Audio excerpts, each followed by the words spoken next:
அப்போது நம்முடன் மூத்த பத்திரிகையாளர் திரு ஐயநாதன் இணைகிறார். வணக்கம் திரு ஐயநாதன். விஜயிடம் 234 தொகுதிகளும் நிறுத்துவதற்கு வேட்பாளர்கள் இருக்கிறார்களா அப்படின்ற ஒரு கேள்வி பரவலாக இருந்த நிலையில் இன்று 234 தொகுதிகளுக்கும் வேட்பாளரை நிறுத்தியுள்ளார். மக்களுடைய வேட்பாளர்கள் என்று சொல்வதை காப்பாளர்கள் என்று சொல்லி தன்னுடைய உரையை ஆரம்பித்து இளைஞர்களுக்கான ஒரு 10 திட்டங்களையும் இன்று அறிவித்திருக்கிறார். தமிழக வெற்றி கழகத்தினுடைய வேட்பாளர் பட்டியலை பற்றி உங்களுடைய பார்வை என்ன? சினிமா பினான்சியர் அன்புச்செழியனோட புள்ள, இன்னொரு அவர் வந்துட்டு மதுரையில் வேட்பாளர், இன்னொரு சினிமாக்காரரு சிங்காரவேலன் பட்டுக்கோட்டை வேட்பாளர், இதானே இந்த மாதிரி தானே. அப்புறம் இன்னொரு நடிகர் ஒருத்தர் ஸ்ரீநாத், அவர் ஒரு வேட்பாளர். அப்புறம் விஜய ஒரு நடிகர் 2 தொகுதியில் வேட்பாளர். என்ன ஒரு 234 தொகுதியில் இவர் நிறுத்தினார் இவர்? நான் கேட்குறேன், நான் விஜயை பார்த்து கேட்குறேன், ஒரு ஆட்டோ டிரைவரை வந்துட்டு மாவட்ட தலைவராக போட்டிங்களே, அந்த ஆட்டோ டிரைவர் இந்த இடத்துல வேட்பாளராக நிற்கிறாரா? நீங்க வந்துட்டு இந்த இது போடுறதுக்கு வேட்பாளர் அறிவிப்புக்கு முன்னாடி நீங்க என்ன கேட்டீங்க? ஒரு உறுதிமொழி எடுக்கிறீங்க. 10 பைசா வாங்க மாட்டேன், ஊழல் செய்ய மாட்டேன், தூயமான ஆட்சி நிர்வாகத்தை கொடுப்பேன் அப்படி சொல்றீங்களே.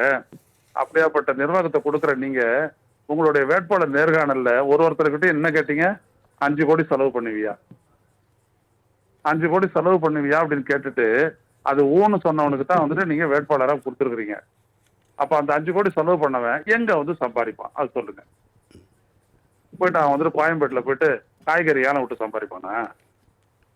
இப்ப அனைத்து கட்சிகளையும் இந்த மாதிரியான ஒரு கேள்விகள் கேட்கப்படும் இல்லையா?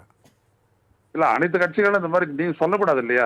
அப்படியே நெஞ்சில கையை வச்சுக்கிட்டு 10 பைசா நான் ஊழல் செய்ய மாட்டேன், ஊழலே நான் செய்ய மாட்டேன், நான் தூய்மையான நிர்வாகத்தை கொடுப்பேன் அப்படின்ட்டு திமுக, அண்ணா திமுக, பிஜேபி, காங்கிரஸ், கம்யூனிஸ்ட் இவங்கெல்லாம் இந்த மாதிரி ஏதாவது உறுதிமொழி எடுத்தாங்க? நீதானே எடுத்த, நீதானே மற்றவனெல்லாம் சொல்ற. அப்ப என்னோட கேள்வி இதுதான், 5 கோடி கேட்டே எது கேட்ட? அதான் எங்க பார்த்தாலும் விஜயனுடைய முகம்னு சொன்னீங்கல்ல, விஜயனுடைய முகத்துக்கு வந்துட்டு வேல்யூ இல்லையா? அப்ப 5 கோடி செலவு பண்ணாதான் ஜெயிக்க முடியும்னா அப்ப விஜய் மூஞ்சிக்கு வேல்யூ இல்லைன்னு அர்த்தம். நீங்க 2 இடத்துல நிக்கிறீங்க. நீங்க தான் அப்படியே தமிழ்நாடு ஃபுல்லா நீங்க வந்துட்டு உங்களுடைய ஆட்சி 4ஆம் தேதி மதியானம் சாரி காத்தால 10 மணிக்குல உங்களுடைய முதல்வர் ஆயிடுவாருன்றீங்களே, அதுக்கப்புறம் எதுக்கு 2 தொகுதியில் நிற்கிறீங்க? எதுக்கு? இல்ல, இப்ப செலவு பண்றாங்க அப்படின்னா அதை சம்பாதிக்க தான் அரசியலுக்குள்ள வருவாங்க. நம்ம எப்படி பார்க்க, மக்கள் நலனுக்காக உழைப்பை கொடுப்பதற்கு கூட வரலாம் இல்லையா? சரி ஐயா, உங்களுக்கு இருக்கிற தெளிவு என்கிட்ட இல்லைன்னு வச்சுக்கோங்க. நான் உங்களை பார்த்து கேட்கறேன், நீங்க 5 கோடி செலவு பண்ணிட்டு தேர்தலில் நின்றுட்டு வந்துட்டு மக்கள் சேவை செய்வீங்களா? அது அந்தந்த கட்சியினுடைய கொள்கையின்படி அவர்கள் வந்து இப்ப இவங்க வந்து மாற்று அரசியல் திமுகவுக்கு எதிர்க்க அப்படின்றாங்க. கேட்ட கேள்விக்கு பதில் சொல்லுங்க. நீங்க தேர்தலில் நின்று 5 கோடி செலவு பண்றீங்க, 2 கோடி கட்சியினுடைய தலைமைக்கு கொடுக்குறீங்க, ஆக 7 கோடி ரூபாய் ஆச்சு. 7 கோடி ரூபாய் செலவு பண்ணிட்டு நீங்க எம்எல்ஏ ஆவறீங்க, நீங்க என்ன பண்ணுவீங்க? சட்டமன்றத்தில் அவருக்கான அந்த ஊதியம் வருது இல்லையா? என்ன எவ்வளவு, ஒரு 7 கோடி வருமா 5 வருஷத்துல? சேவைக்கான ஒரு ஊதியம் பெற்றுக்கொள்றோம். எவ்வளவுங்க அந்த ஊதியம் சொல்லுங்க? செலவு இல்லையா உங்களுக்கு? அதாவது ஒண்ணு சொல்றேன், சப்பக்கட்டு மட்டும் கட்டாதீங்க, தெரிஞ்சுக்கங்க. விஜய் பேசுறது ஒண்ணு, விஜய் செய்யறது ஒண்ணு. நடிக்கிறாரு அவரு, புரியுதுங்களா? இவர் 10 பேரை அடிக்கிற மாதிரி நடிச்சா அதை அங்க வந்துட்டு சினிமால ரசிப்போம், இங்க வந்துட்டு போய் சொன்னா அதை எக்ஸ்போஸ் பண்ணுவோம். அதான் ஒரு ஊடகவியலாளனுக்கும் ஊடகத்துக்கும் பணி. எனவே விஜய் செய்யறது ஏமாத்தானதான் சொல்ல வர. 234 தொகுதியில் வேட்பாளர் அப்படின்னா யாரு உன்னுடைய வேட்பாளர்? இந்த சினிமாக்காரன்லாம் எங்கேருந்து வந்தா? இந்த அன்புச்செழியனுடைய பையன் வந்துட்டு எவ்வளவு நாளா உங்களுக்கு கட்சியில இருக்கிறான், என்ன செஞ்சான்? இந்த சிங்கார வேலைன்றவர் யாரு? ஆக இதெல்லாம் வந்துட்டு என்ன அப்படின்னம்னா சுத்தமான ஒரு ஏமாத்து வேலை.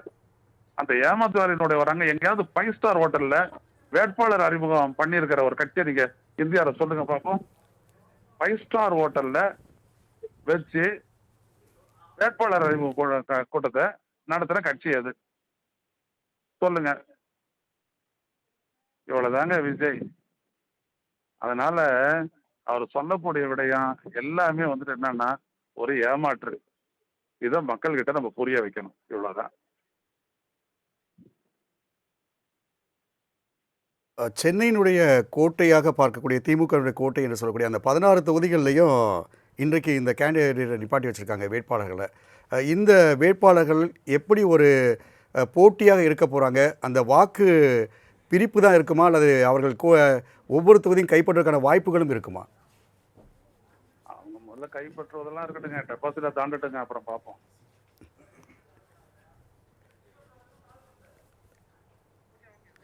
தொலைபேசி வாயிலாக உங்களுடைய கருத்துக்களை பதிவு செய்தமைக்கு நன்றி திரு ஐயநாதன். நன்றி.